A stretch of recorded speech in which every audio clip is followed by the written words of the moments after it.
Good morning बच्चों आज हम लोग हिस्ट्री में तीसरा चैप्टर पढ़ेंगे जिसका नाम है सल्तनत का विस्तार खिलजी वंश। इस चैप्टर में हम खिलजी वंश के बारे में जानेंगे। ठीक है, आइए तो हम लोग पढ़ते हैं। जलालुद्दीन फिरोज खिलजी, जिनका कार्यकाल जो था वो 1290 से 1296 तक का था। ठीक है, जलालुद्दीन फिरोज खिलजी ने दिल्ली में खिलजी वंश की स्थापना की थी। वह एक उदार एवं साहसी शासक था। उसने दंड के नियमों को मानवीय बनाने पर ध्यान दिया तथा विद्रोही तुर्क सरदारों से संतुष्टि करने की नीति अपनाई। सुल्तान का भतीजा अलाउद्दीन, जो कड़ा कौशाम्बी उत्तर प्रदेश, आपने यहाँ नाम सुना होगा, उत्तर प्रदेश में ना कौशाम्बी है, वह अवध का इक़्तिदार तथा रक्षा मंत्री था। देवगिरी पर आक्रमण करने के लिए स्वयं निकला। वहां उसे विजय के साथ साथ अपार धन भी मिला। सुल्तान अपने भतीजे अलाउद्दीन के इस अभियान की सफलता के कारण उसे मिलने कड़ा कौशाम्बी गए की ओर चल पड़ा। कड़ा में सुल्तान की हत्या उसके भतीजे अलाउद्दीन द्वारा कर दी गई। जलालुद्दीन की मृत्यु के बाद अलाउद्दीन खिलजी ने सिंहासन प्राप्त किया। तो जलालुद्दीन को किसने मारा था? जलालुद्दीन को अलाउद्दीन खिलजी ने धोखे से मारा था। जब वो गया युद्ध लड़ने तो उसने ढेर सारा वहाँ से धन लूट के लाया। तो जिसके उपरांत अलाउद्दीन खिलजी वहाँ अपने भतीजे, जलालुद्दीन का भतीजा था अलाउद्दीन खिलजी, वो उससे मिलने गया और जिसने धोखे से उसको मार दिया। फिर शासक कौन बना? अलाउद्दीन खिलजी। अब आइए अलाउद्दीन खिलजी के बारे में पढ़ते हैं। अलाउद्दीन खिलजी 1296 में दिल्ली के तख्त पे बैठ गया। वह महान विजेता, कुशल शासक और चतुर राजनीतिज्ञ था। ये सारे गुण उसमें थे। उसने सुल्तान बनते समय दिल्ली के सल्तनत में अव्यवसाय का बोलबाला था। उलेमाओं का दखल शासन में बहुत बढ़ गया था। अमीर तथा सरदार विद्रोह कर रहे थे। मंगोल आक्रमणकारी लगातार हमले कर रहे थे। इन परिस्थितियों का सामना उसने बहुत ही धैर्य और सुनियोजित योजना बनाई। सबसे पहले उसने जलालुद्दीन खिलजी के उदार एवं सहिष्णु नीति को त्याग कर कठोर नियम का लागू किया। जलालुद्दीन ने जिन कोमल नियमों का लगाया था तो अलाउद्दीन ने उस सारे नियम को खत्म करके कठोर नियम का पालन किया। इन कठोर नियमों तथा सुनियोजित योजना के बल पर वह विशाल साम्राज्य की स्थापना करने में सफल रहा। प्रशासन में राज और धर्म में अलगाव। अलाउद्दीन के शासन के मामले में धर्मगुरुओं का दखल पसंद नहीं था, इसलिए वह शासन संबंधी नियम बनाने और उन पर लागू करने में उनकी बातों को नहीं मानता था।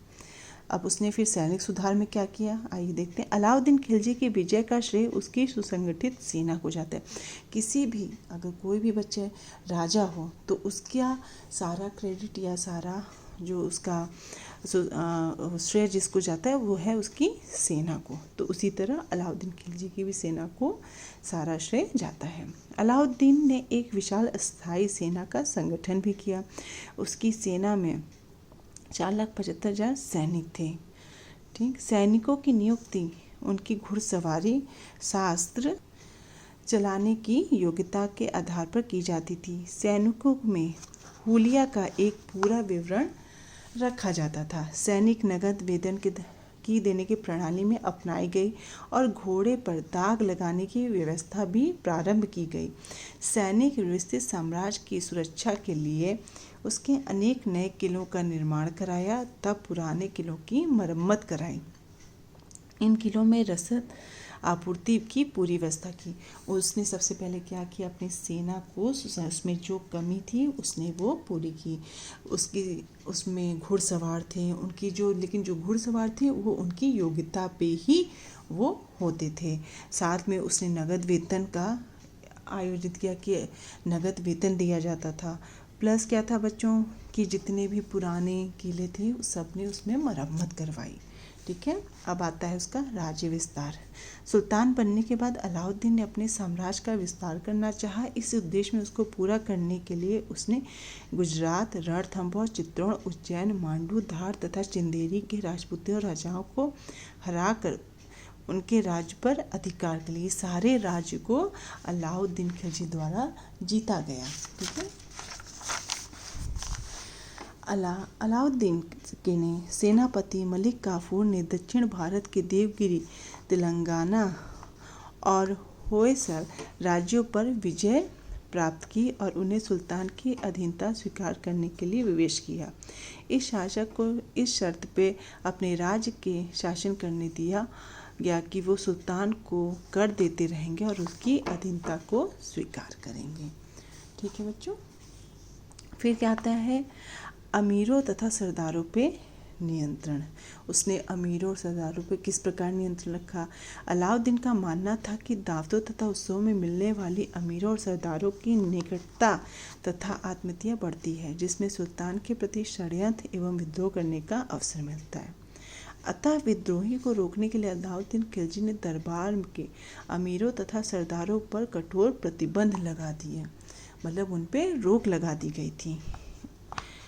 इनके अलावा पर राज्य द्वारा अधिकार भी कर लिया गया। अमीरों की दावतों, मदिरा पान एवं गोष्ठियों पर भी नियंत्रण लागू कर दिया गया। सुल्तान की पूर्व आज्ञा के बिना अमीर सामाजिक समारोह का आयोजन नहीं कर सकते थे। सुल्तान यानी अलाउद्दीन खिलजी गुप्तचर उन सब पर नज़र रखते थे। इन प्रतिबंधियों से सरदार और अमीरें भयभीत होने लगे। सुल्तान के विरुद्ध किसी भी को सर उठाने का साहस नहीं था। इस प्रकार उसका अमीरों पर पूर्ण नियंत्रण हुआ। ठीक है। तो अलाउद्दीन खिलजी कैसे तख्त पे बैठा, उसने अपनी सेना में क्या क्या सुधार किया, उसने जो पुरानी किले थे उसमें क्या मरम्मत कराई, उसने अमीरों और सरदारों पे कैसे नियंत्रण रखा, क्या कठोर नियम लाए, ये सब इसमें मैंने आपको बताया। बच्चों, इसके बाद उसने मंगोल पर आक्रमण की विरोधता की। फिर उसने कृषि नीति भी अपनाई। ठीक है। उसने कृषि को भी, बाजार नियंत्रण को भी उसने किया। बाजार को इसमें कैसे करना है, कैसे कर लगाना है, कैसे कर वसूलना है, उसने ये सब बाजार नियंत्रण में किया।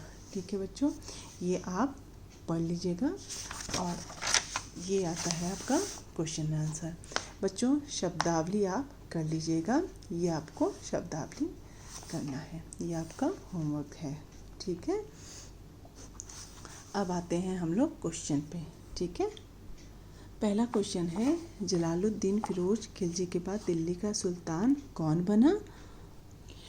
पेज नंबर 28 यानी 28 पे आप आएंगे। पहला जब उसमें जलालुद्दीन फिरोज खिलजी के हेडिंग पे, तो यहाँ मैंने क ये लिखा है, ये आपका क है, ये मैंने ब्लू पेन से अंडरलाइन किए है, ये आपका क का आंसर है। ठीक है बच्चों। इसके बाद आता है ख, अलाउद्दीन ने भारत के किन किन राज्यों को जीता। तो आपका ख जो आता है बच्चों, पेज नंबर आप 29 पे आएंगे, तो यहाँ पे ख का राज्य विस्तार, ये राज्य विस्तार ये जो मैंने अंडरलाइन किया है, ये आपका ख का आंसर है। ठीक है। इसके बाद आप पेज पलटेंगे, आएगा पेज नंबर 30। ये आपका ये पूरा पैराग्राफ आपका ख का है। ठीक है। इसके बाद आता है आपका ग, सेना को शक्तिशाली बनाने के लिए अलाउद्दीन खिलजी ने क्या उपाय किया था। तो आप पेज नंबर आएंगे फिर 28 पे, सैनिक सुधार।